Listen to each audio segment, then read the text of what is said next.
¿Cuáles son los ingredientes para una buena relación de pareja? La base, como los ingredientes base, yo te diría que son la escucha y la complicidad.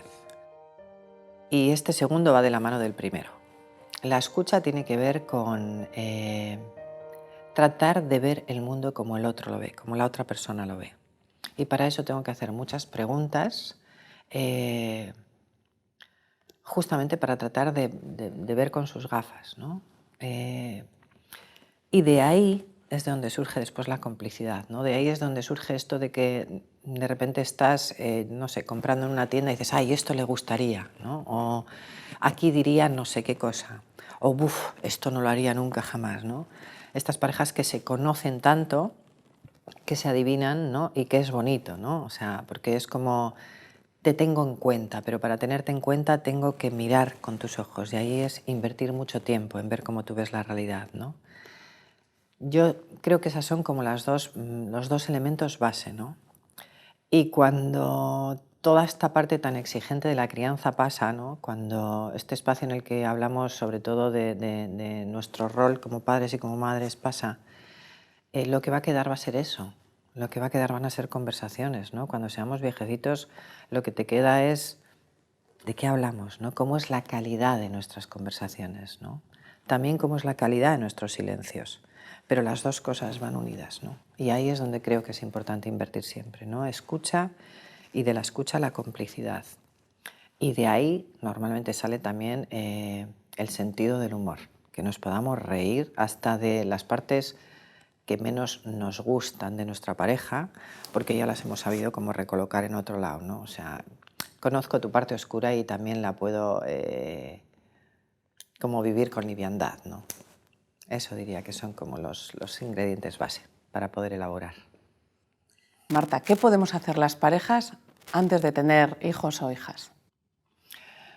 Bueno, primero pensarlo mucho.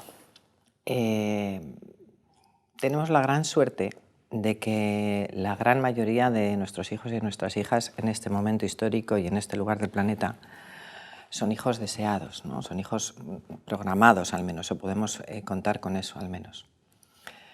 Y antes de tener hijos, ser conscientes de la apuesta que vamos a hacer. Yo diría que ser realistas, ¿no? O sea, quiero decir que todo, allá donde miremos, ¿no? Cuando aparecen las familias, siempre son familias felices, ¿no? Lo somos, pero luego hay todo un backstage, ¿no? Hay un trasfondo que es sostener eso. Entonces, yo creo que lo importante es pensarlo, hablar, poner voz a los miedos, ¿no? Me parece a veces como que cuando alguien decide tener hijos es como una apuesta, qué bien, y voy a ser mamá y voy a ser papá, ¿no? Pero a todos y a todas se nos remueven cosas dentro, ¿no? Seré capaz, no seré capaz. Todos tenemos a su vez nuestras propias historias con nuestras propias familias, ¿no? O sea, quiero ser como mi padre, quiero hacerlo todo distinto. Poner voz a los miedos que podamos tener, a las dudas que podamos tener, incluso algunas de ellas se pueden ir buscando, ¿no? Respuestas que quizá nos tranquilicen. Y por supuesto, en el caso de que decidamos tener hijos e hijas con pareja, contrastar todo esto con nuestra pareja, ¿no? O sea, porque a veces la expectativa que tenemos cada miembro de la pareja sobre lo que significa ser padre o ser madre no es la misma. Y si no hablamos lo suficiente y no nos damos cuenta de esto, en el momento en que efectivamente las criaturas ya están a este lado, ¿no? Es cuando aparecen los líos, ¿no? Yo pensaba que, yo creía, claro, yo cuando pensaba en ser padre lo que tenía en la cabeza era, ¿no? Y creo que previo, cuantas más conversaciones se tengan sobre eso para que el ajuste de expectativas se vaya produciendo, es una buena inversión para el después.